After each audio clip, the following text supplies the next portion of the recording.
Let the bass kick. Hey guys, it's ZT of Z-Maniac Gamers, and today we're gonna play the Halloween update of Chameleon Run. And yeah, I know it's not Halloween anymore, but it's the latest update they've made to the game, so that's just the one we're gonna be doing today. So I'm playing this first level here in the Halloween pack. It's called Trick or Treat, and as you can see, it obviously has the Halloween theme with the brown background, and you got trees and all that going on in the background. Honestly though, it's not too hard. It's probably like what you would see, like a level you would see in the end of like World 1, the first one. I don't even think it's as hard as some of the ones in World 2. So, I mean, you get a skateboard here. You just go. The hard part is this ending right here. It is tricky to time this because if you do one extra jump, you usually end up falling to your death there. Or, if you have the wrong color because it's that half and half. That's definitely tricky. But I did it. Alright, here's the next one. So this one's called Spooky. And this one isn't too hard either. It's significantly harder than the one before it. Just because of those jumps that are hard to time. And then once you finished all of those, you get to this part here, which is just a bunch of short jumps. And really, the challenge with it is that if you use up too many, out of sync, you'll just fall to your death there. So, like I said earlier, this is the harder part because you have to kind of take a bunch of leaps of faith.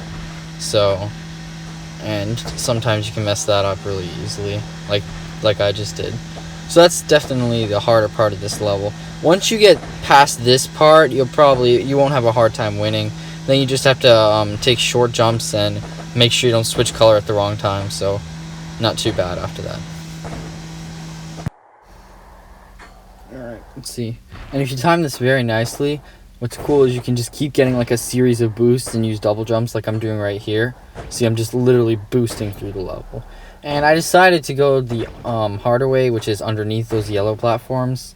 But, now I just went up. But I decided to do that because I wanted to do the way it would be if you haven't beaten it yet.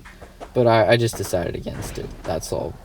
And see, the second half was not hard at all. Once you get past those jumps, you're done. And this next one right here is called Fear. And I'm really not too afraid of it at all. Like, I played this a couple of times, obviously. And it's not really the worst level in the game. See, this part's pretty simple right here. Then you got these cubes floating. This is a little bit trickier, just because you can like fall off and mess up the color pattern. But again, it's not too scary, and it's probably not the hardest one. In fact, I think it's one of the most fun ones in the whole game, just because there's so many different routes you can take. And actually, as you'll see later, this is the only level in the entire game with 2 skateboards. See, I just got the first skateboard here. And so you can kind of like, once you unlock the bottom path, and you've gotten all the orbs, you can just like, this bottom path is really, really easy. You can pause it there, that's why I skipped. But it's really easy, and you can just literally run through like I just did. And see, I'm on my second skateboard here. And yeah, that was an epic fail. Okay, so I'm going to try to make that run again. And see, just literally, there's not too much to it, just boosting through the bottom. If you do go like the top, that does get a little trickier. There's like 3 stories here, there's like 3 levels, there's like a top, at least at the beginning, there is. So there's like a top, which is not too bad. The middle with all the cubes, that can get kind of chaotic and under there. The middle is probably the worst, and then the bottom and the top aren't hard at all, like I said. And so, yep, there you go. There's a sneaky little victory. So definitely not the hardest. Now, this last one is called Nightmare, and oh yeah, it is. It's a nightmare. It's the worst level. And as you can see, I just skipped the clock. And I'm skipping it again. And you're asking me, oh, why are you skipping the clock? So the clock is a new power-up they just introduced in the Halloween pack. What does it do? Well, obviously it slows down time. And the idea behind it is, if it slows down time, you'll have more time to go on these blocks, and it'll be easier. That's a load of crap. It's terrible, and here's why. You run out of slow time, and once you do, you've just gotten used to that slow time and having all that extra time on the hexagons. But once that time runs out, because that slow down time only lasts for 10 seconds or something, and you can't finish the level in the time that slow-mo thing gives you. So what ends up happening is then it, like, you got used to it going really slow, and then it just bursts like twice as fast, and then you're like out of control, and so you're gonna lose it. There's no way to survive. So that's why I always skip it. Another thing you want to skip is that speed boost up there. That's also kind of there to sabotage you. Like, there are ways you can get it, but with the current strategy I'm using, well, if I would have switched colors, it would have worked. But it was messing me up when I was playing it, so I just decided to not use it. And, well, I'm using it still, but eventually I will stop using it. You'll see later in the video. So, very tricky level. I had to beat it. If you tell me, okay, beat this level, it literally will take me like 5 minutes. I can't just beat it in my first try, unlike some like other levels. It's not an easy to beat level, just because those stupid hexagons are rolling around and the ones fall on your head. So let's say, how to get past this first hexagon, right? Because that's pretty complicated. So I hope I'm gonna die here. Come on. Okay, here we go. So watch. I'm going to tap on it, and then I'm going to jump right through, double jump right through. And the reason behind that is you can just go faster and outrun the block that's coming on your head on the first one. So you watch. I'm going to do it again. Tap, double jump, and went under. The same thing with the second one. Just go tap under. With the third and the fourth, it's not really that strategy. Another way to beat it would be to just stay on this hexagon and kind of go slowly, like once you jumped on it, and then wait for that black one to pass. That's another way. So anyway, right here, you can either jump and hit the purple one, which I messed up. See, I just killed myself with the slow motion because it's a trap. So that was one way, is that you just jump up. But really, the best way to get past that third one right there, because here's the second one, you just run. Well, I didn't make it. But the first one, you always run through. Second one, same idea. You want to run through, because otherwise that'll happen. See, those black hexagons will fall on your head. I have to tell you, this is a nightmare. This is like the worst level in the entire game. So what you want to do is really, you want to either jump up from the yellow one to the pink one at the end right there, or you can hit from this yellow, hit one pink, and hit the other pink. Those are the two options. But it's tricky. This is probably the hardest and the worst level in the entire game.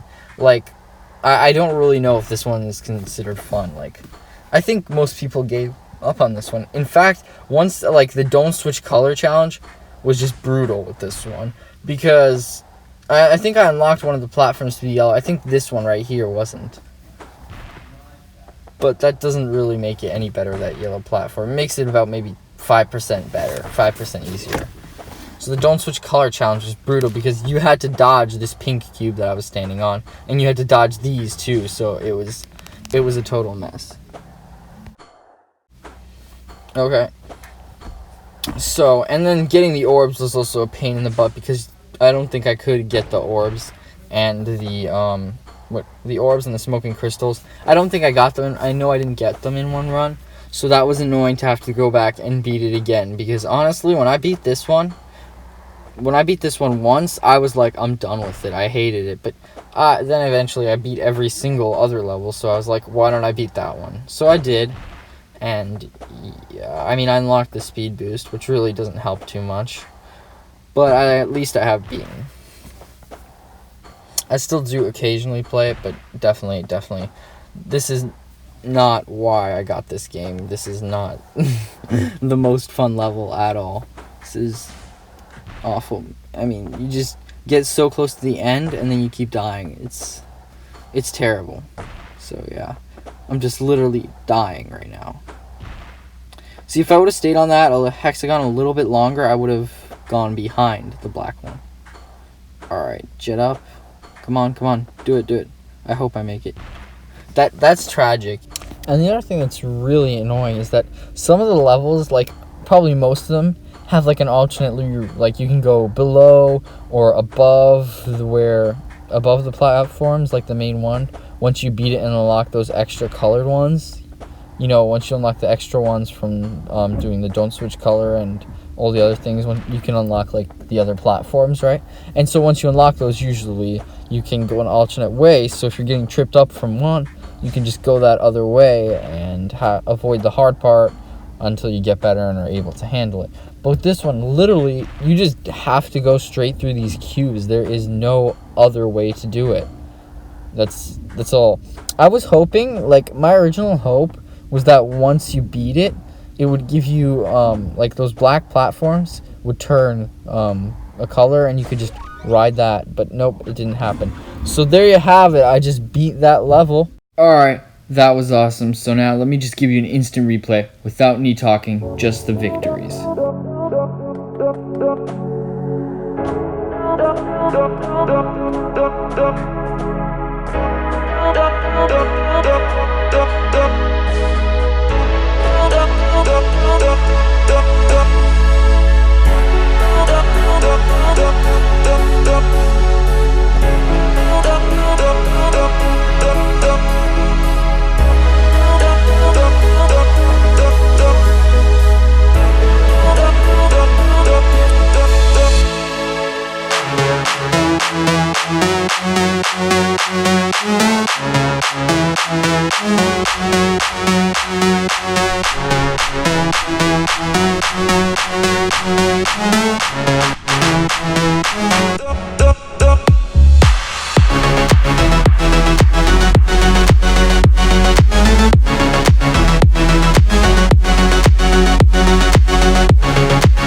back.